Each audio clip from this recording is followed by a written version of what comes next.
On-site coverage of Resourcing Tomorrow is brought to you by Rio 2. Hello, welcome back. We're on day one and I'm with Rick Rule yet again. Rick, good to see you again. Pleasure to be with you, Peter. We had a really good discussion back in Zurich. We spoke about what you were doing with your own money, and I think people found that quite interesting. Before we go on to more of the strategy of what you're up to, and I want to talk about the Fed a little bit, silver's just hit $57. It's looking like it's continuing to climb. All week I've been looking at the silver price, last week as well. Went up from 50, 52, 53, 57 now today. How are you viewing the trade in silver at the moment? My experience has been that precious metals bull markets are established by gold. It's the fear buyer. Yeah. And when the momentum in the gold price attracts generalist investors to the space, Yeah. market leadership changes from gold to silver. This will be the fourth time in my life that this occurred. It looks like in the market that transfer is taking place as we speak. Whether or not that's true, of course, time will tell. When leadership transition does take place, silver outperforms gold pretty dramatically. And the high quality silver stocks outperform any other extractive asset class I know. I hope you paid attention to the part where I said high quality, though. Yeah. There are a lot of purported silver companies that litter the speculative landscape who unfortunately have no silver. Those can uniformly be expected to do well too for a little while, but they're treacherous places to be. Yeah, and we've always seen this with rallies though, haven't we? Well, I'm sure we're already seeing some more silver names prop up as well. We saw it in lithium, everyone turned into a lithium company when the price rose. So I'm sure that will be happening. But what I've heard in the past as well is that when we do see that silver price start to rally and pick up, and everyone's, your barber's talking about investing in silver stocks, that's probably a time where you should probably be more cautious. Are we there yet? Oh, not close. No? No, not close. These are truly dramatic runs. And I'm not saying it has to happen. I'm just saying that 3 times before in my life it has happened. And I'm hoping at age 72 it happens to me one more time. But let me give you a couple of arithmetic stories to warm up your audience. Okay. I came into the business in the 1970s, the most dramatic precious metals bull market in recorded history. One little silver company, then Coeur d'Alene Mines, now Coeur, started 1970 at 10 cents and ended 1981 at $65. Now, I was too young, too dumb, too poor to pay attention. But in the little rally that we had in the first part of the decade of the 90s, I helped float 2 silver companies, one Silver Standard, the other Pan American. They went from 72 cents respectively to $45, 72 cents and 50 cents respectively, to $45 or $46 in the space of 6 short years. These are truly breathtaking moves. They are not to be done with money that you had set aside for a child's college education. Yeah. But they are the kind of moves that can take mad money and turn it into real money.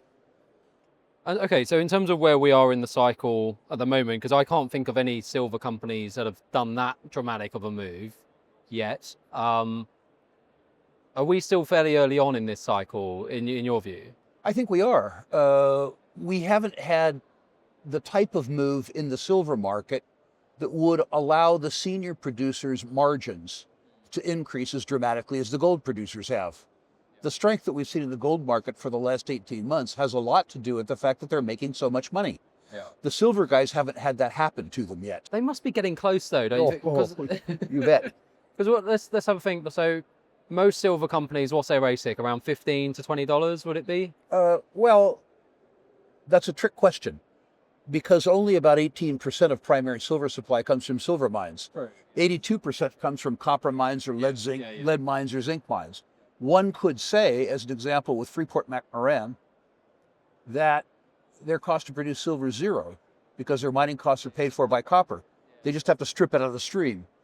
The real silver producers, the Pan Americans of the world, the Fresnillos of the world, the Buenaventuras of the world, the real ones, are nominally $20 producers, but So their margin now is almost 200%. margin's good. Yeah.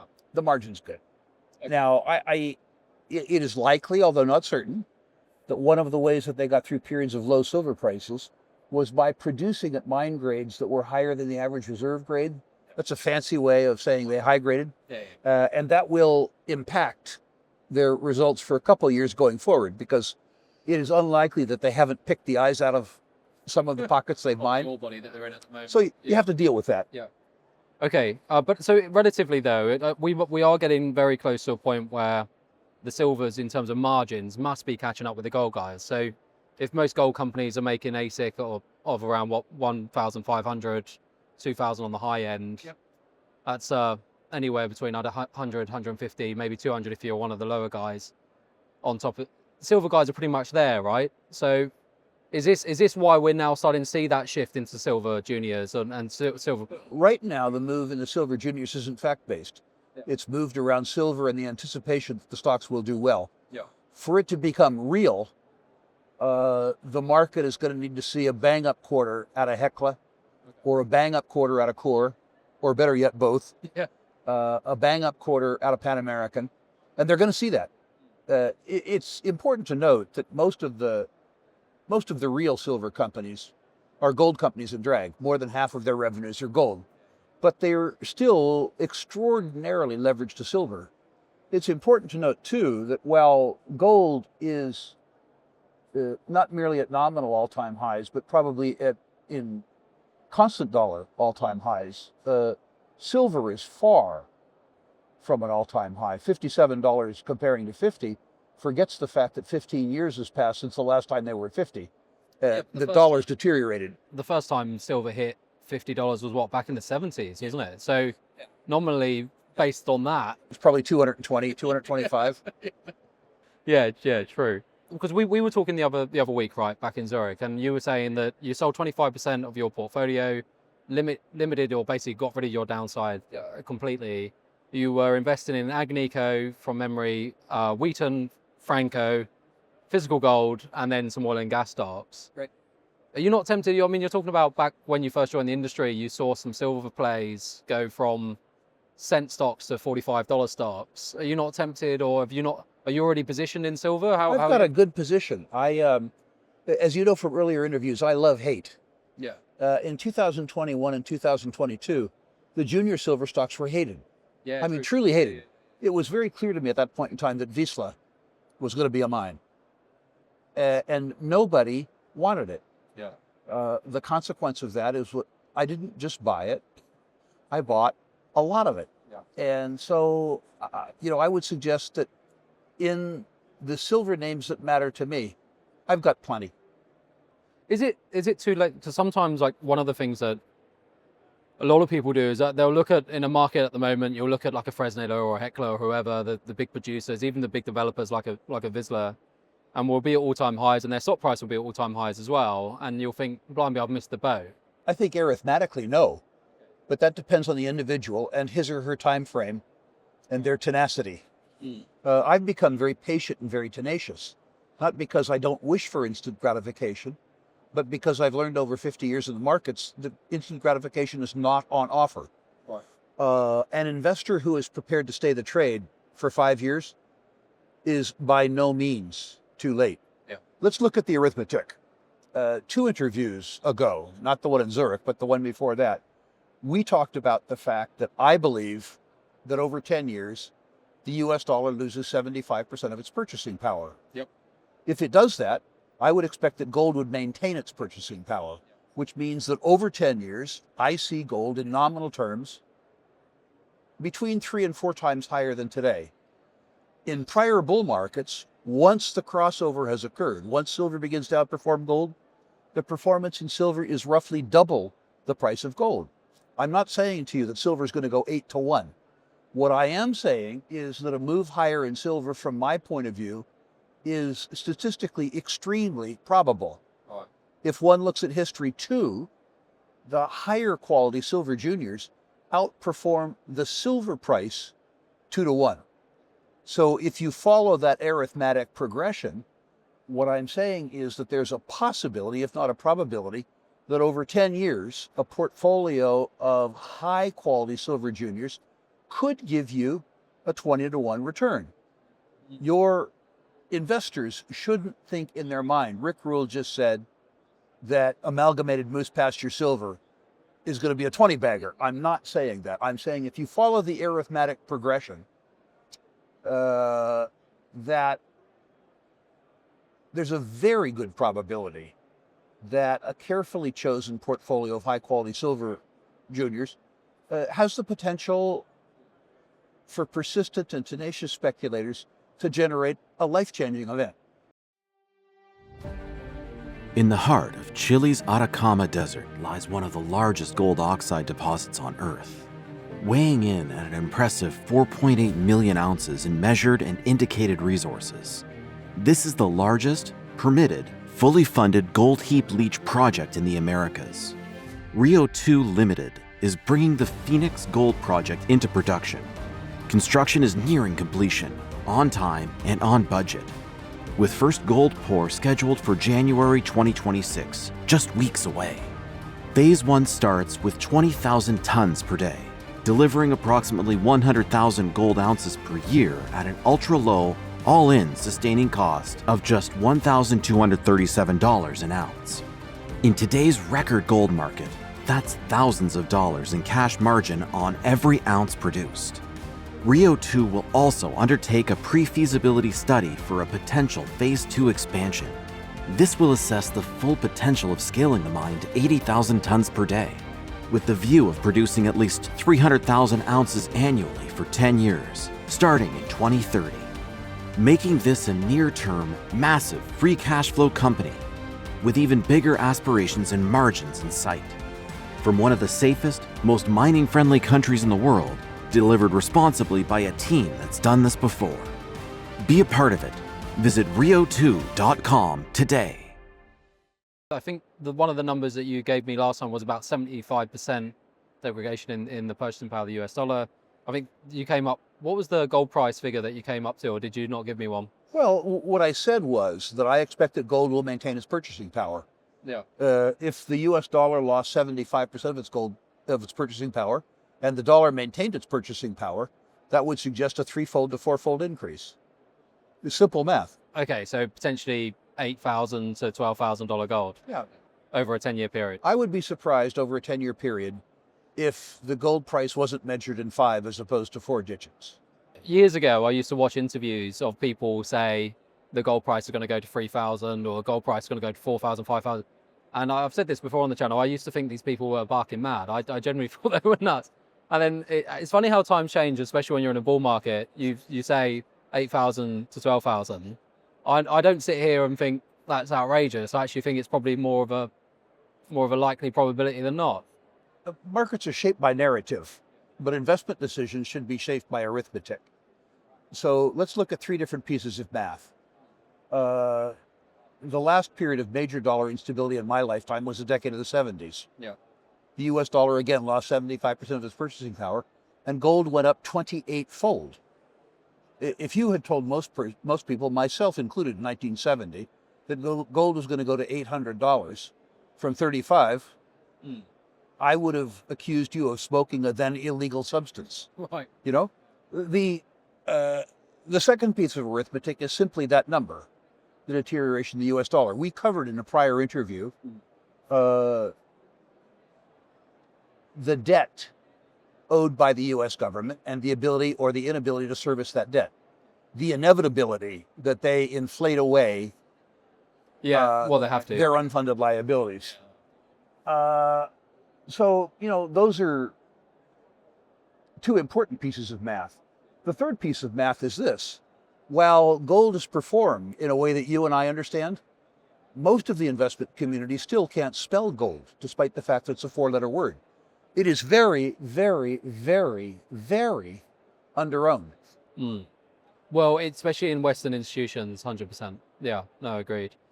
One of the things that I've always find really exciting about your investment strategy is, you mentioned it earlier, was that you love hate, right? So it's a great way of looking at it.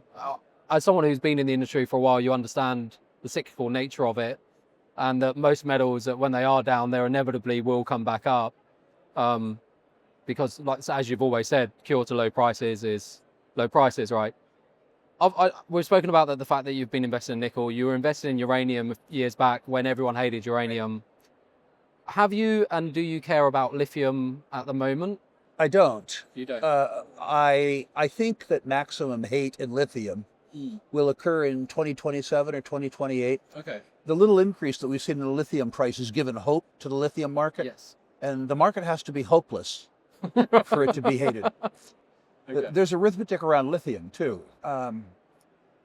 Most people think we had a lithium shortage and that's why the price went up. That's wrong. We had a shortage of lithium processing capacity. In that so-called shortage, both Albemarle and SQM had 80 or 85 years of reserves. There wasn't a shortage of elemental lithium. When the price went up, people piled into the lithium market looking for lithium, and they found a lot. Yep. Probably 150 deposits. Maybe 5 are viable. So the investors in the other 145 have 2 more years to learn hate. Right. Okay. Okay. So, and then I guess from your view, is that realistically the year that, in your mind, that we start seeing a shift in process hydroxide requirements that we're going to need past that point? So that I think we've done a very good job of debottlenecking the lithium supply chain. To the extent that treatment charges are falling fairly quickly. What will happen, I think, 2 years from now is that, first of all, the investment community won't segregate between 145 large projects and 5 lousy projects and 5 good ones. Yeah. That's what hate does. People hate lithium, so they don't segregate between good projects and bad projects. And you'll be able to buy the good projects at a bad project discount. Yeah, well, we're seeing that with nickel right now, though, aren't we? I mean, Absolutely. It's Absolutely. incredible. When that happens, with one caveat, if the technology around direct lithium extraction doesn't work, or doesn't work well, then you're going to have a great game. I mean, a truly, truly, truly great game. You will have, as we had in uranium, as we had in silver, you will have $2 billion net present value deposits selling for 50 or 60 or $100 million. Yeah, I guess we'll then start relying on spodumene deposits a lot more, wouldn't we? And that would be, but yeah, we'll see. Because I've been hearing for, I'm sure you have, for 5 years, that DLE is going to completely change the industry, and it still hasn't quite happened yet, right? So, it's difficult for, I don't understand enough about DLE technology to opine. What I do know is that some fairly advanced companies, Berkshire Hathaway, Chevron, Exxon, are working on it. Right. It's a strange bet for a guy like me to bet against Exxon. Funny you mentioned that, because obviously we were talking earlier about you reallocating capital into oil and gas companies, and we spoke about that in Zurich. Something I never asked you in Zurich, and I hope you don't mind me being too forward, but what sort of companies are you investing in the oil and gas space? I'm happy to share names. Yeah. First of all, oil is so hated, and it's such a good business that you don't have to move too far down the quality trail to get good value. Yeah. You know, my life has been all about hitting the market where it wasn't. And usually information asymmetry meant that small cap companies sold at bigger discounts than big cap companies. In the oil business, that's not true. Right. So I've concentrated my investments on Exxon. Okay. Why Exxon? I think Exxon is selling at about 60% of their net present value at $60 oil. Most of the industry is deferring sustaining capital investments, which doesn't affect them in 2026, 2027, but it really affects them in 2028. Exxon isn't merely maintaining sustaining capital investments. They spent $60 billion to buy Pioneer, and they're spending $25 billion to drill out Guyana. Yeah. So while other people are returning capital to shareholders, Exxon's doubling down. Okay. When I benchmark billion-dollar market cap companies, small companies that I think are attractive, against Exxon, I notice that the discount in the little companies isn't materially greater than the discount on Exxon. And with Exxon, I have almost no risk and a 3.75% dividend while I wait. It's difficult. Despite that, there are other companies that are high quality companies that are cheaper than Exxon. So I've been buying them. I'm attracted structurally to US natural gas.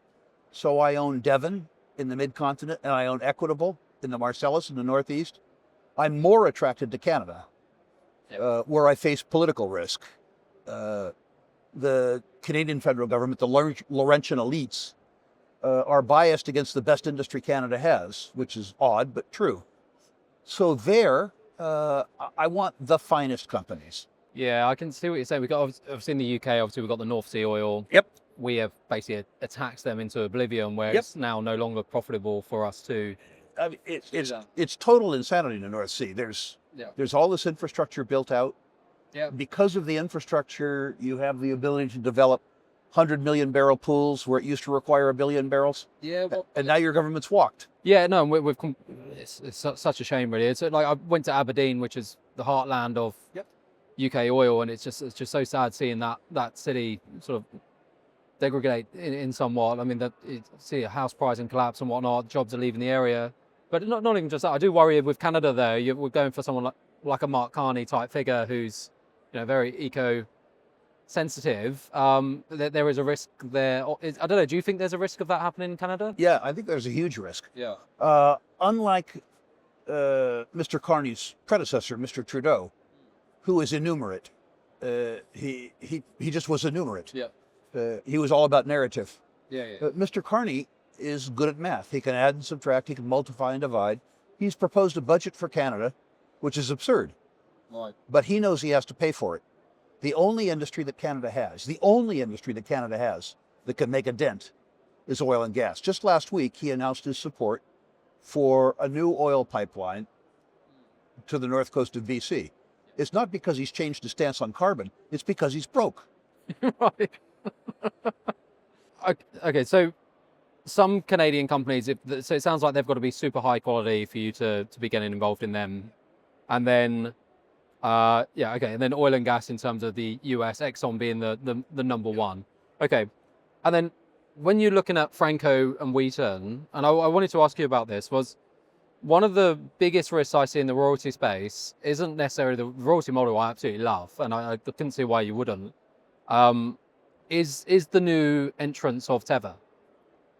I feel as though Tether have got a better cost of capital than most of the existing ones. So Franco and Wheaton, they've bought 30% of Elemental Altus, or now Elemental Royalties. They've bought, I think, about 10% of gold royalty. I think maybe they might be up to 7% of Metalla.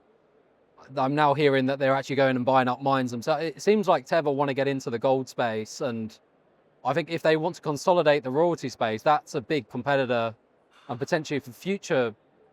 For me, I'm just thinking further ahead. If they really wanted to get involved in this space, they could be a pretty decent competitor in terms of new business for the royalty companies.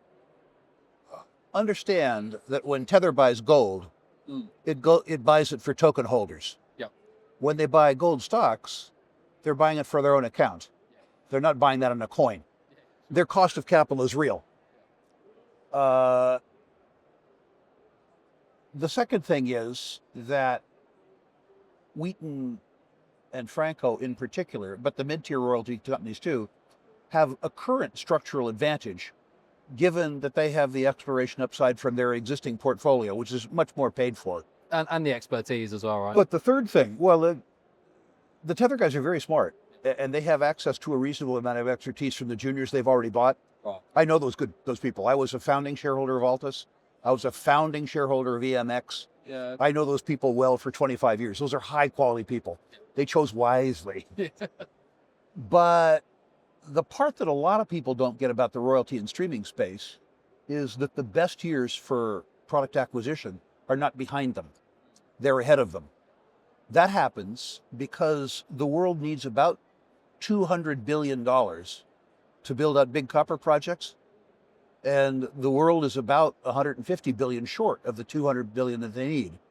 selling the byproduct streams around those big porphyries, selling the gold and copper by way of a stream or a royalty, provides a disproportionate share of the development capital to build those big copper projects. My suspicion is that you will see 30 or 40 billion dollars in royalty and stream transactions in the next 10 years around building out the copper porphyries, which means that there's room for everybody.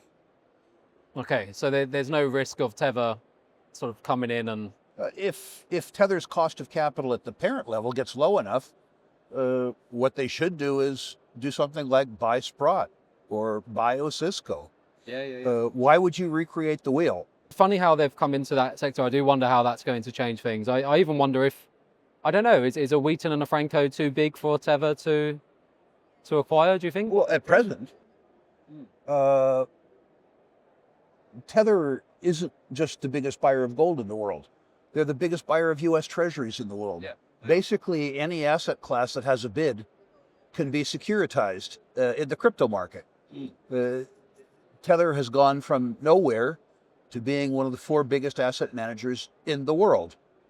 Right now, their fee stream going upstream is attractive, but it's about to be huge. And there may come a time, 3 or 4 years from now, when the free cash flow that goes upstream allows them to do whatever they want. Will an industry as small as gold be attractive to a player that's the largest buyer of U.S. treasuries in the world? I don't know the answer to that. Well, I mean, it stands to reason that they could pay to issue a coin that was the S&P 500. Would that be a bigger and more attractive market for them than gold? I don't know. I'm asking rhetorically.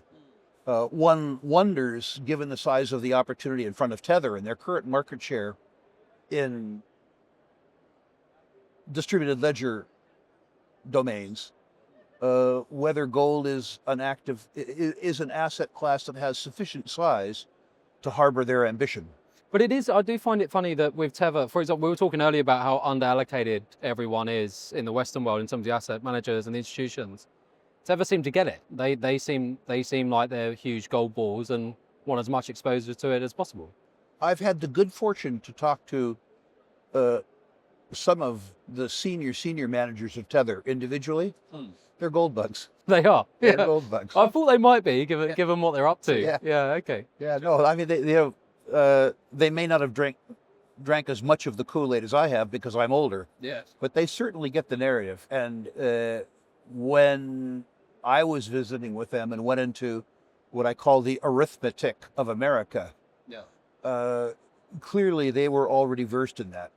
Yeah. Well, yeah. You'd think they would be, given what they're doing with the treasuries and whatnot. I guess just to close things off, obviously, we've spoken about what you're doing on the oil and gas side. We spoke about that you're doing Franco, Wheaton, Agnico, buying physical gold. We've spoken about the silver side of things. Is there anything that we're missing in terms of the sort of hated parts of the industry that people perhaps should be thinking about that aren't spoken about so much at the moment? I guess there's 3 sort of general things. The first is that when you are looking forward in terms of escalation in commodity prices, you need to look forward, if that's the right phrase, to escalation in mine development costs, social rents, and operating costs. What that means is that existing producing assets are worth more than the market thinks they are. What is today a $5 billion copper porphyry development will next year be a 6, and afterwards will be a 7.2, and afterwards will be a 10. Somebody who has already spent the 5 and is in production with 30 years of reserves is worth more than people know. They're also valued on a net present value basis, a discounted cash flow basis, which means for a company with 30 years of production, the last 20 don't figure into today's price. But that 20 years of reserves will come in awful handy 10 years from now. So I would ask people to take a look at their portfolio and incorporate more large cap, high quality companies, because the current market conditions understate the advantage that incumbent producers have. I would also urge your audience, and I'm doing this not with a knowledge of your audience, but a knowledge that comes from grading almost 100,000 portfolios over 35 years. Yeah. What I've learned is that many investors get the big picture right, they get the strategy right, but they get the timing wrong. They have a 5-year strategy and they have 3-month tactics. And if your tactics are different than your strategy, you're going to lose money. In this business, you have to be very patient and you have to be very tenacious. You will have, at some point in time in this gold bull market, you will have a 20 or 25% or even 50% decline in the gold price. You will have that. Every gold bull market that I have ever participated in my life had more than one 25% decline. If you aren't psychologically and financially prepared to weather that, you can be right about gold in 10 years and still lose all your money in 3. Yeah, so true. Yeah, no, I agree. Just one last question. On the sort of gold producing side, you mentioned one name, which was Agnico. Are there any other producers that you would look at and think, you know what, there's still a lot of value there on the gold? For a risk-tolerant investor, I could pound the drum on B2. B2, yeah. Pound the drum. Yeah. The stock price has fallen by 2/3 as a consequence of Mali, which is a problem they solved, and as a consequence of Goose in Nunavut. Yeah, but that's in production now, or going in. That's the point. Yeah. You'll remember a couple of years ago, Equinox fell by half when they were late and over budget delivering Green Zone. Yeah. And when they finally got that mine turned on, when it finally started to work, bang, your stock doubled. And that helped them get the Valentine mine, and then off they went, right? And look at them now. It may well be 6 months before B2 shakes out. Yeah. But when they shake out, I suspect you're going to get the same share price performance out of Bema that you got out of Equinox. I'm not going to wait 6 months. I'm already a B2 shareholder. Yeah, so am I, yeah. But as we speak, I'm bid. Yeah. You know what, it's funny, a lot of people I've been speaking to privately at the show, you probably know this better than anyone, most people in the industry invest in the industry. I don't know, it seems like a lot of people do anyway. That's one of the names that everyone is sort of on their lips at the moment, is saying they can't understand the value disconnect between where they are now, where they should be down the line, you know? And then just any updates on the uranium space, any changes in view on that? I think the uranium juniors are fully priced. They're fully priced. Yeah. Having said that, looking at it in 5 years, the uranium market is structurally the strongest of any resource market I know, because the juniors have the ability in uranium, unlike any other market, to lock in prices and volumes for 20 or 30 years with investment grade counterparties. Every other commodity that I know, with the exception of direct electricity, you're a slave to the spot market. Yeah.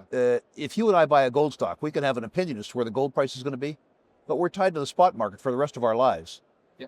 If, by contrast, we're in the uranium business, we can sign a contract with Tokyo Electric Power or Duke Power or Southern Company. Just waiting on these contracts to come through, though, right? You know, the big ones that we're waiting on, Cameco and the rest of them. It did feel like when we were at the WNS a few months ago, it still felt like there was that battle going on between the utilities and the mining companies. Are you hearing anything where that could be getting resolved soon? Oh, it'll be resolved over time. Yeah. I mean, for one thing, about once a quarter, people get interested in uranium. Yeah. $50 or $100 million flows into the Sprott Physical Uranium Trust, and they go out and buy 2 million pounds. That bag of uranium is now 80 million pounds, and it's gone to supply heaven. Yep. The biggest single piece of uranium supply on the planet is off limits to producers, and it gets worse every year. It gets worse every quarter for the consumer. Yeah, well, it's interesting how much the Sprott ETF is now having an impact on that spot market as well, right? So I do wonder, we had a chat with John who runs the ETF at the show. It seems like he's more than happy to keep raising more and more money if it's at a premium, and keep buying more and more uranium. So why would he not? See what happens next year. But if they can continue to put in some pressure on the price, and then we do finally start seeing these resolutions in the market, in the long-term markets, it does seem like we're getting ready for a big year, maybe next year, maybe the year after, but maybe next year in uranium. It seems pretty. It seems to me like it's a matter of time. I look at Kazatomprom's inability to increase production as an example. Yeah. And I listen to the quarterly conference calls around Cameco and what they believe to be the incentive price. There are some smaller projects which have been announced, but they don't matter. I mean, they don't matter. People are really excited about 2 million pounds. And for them, that's great, right? It's $160 million. But to the uranium business, I mean, Sprott sweats more uranium. Not true. All right, Rick, we'll leave it there. Thank you so much for your time. Pleasure. Thank you. Thank you.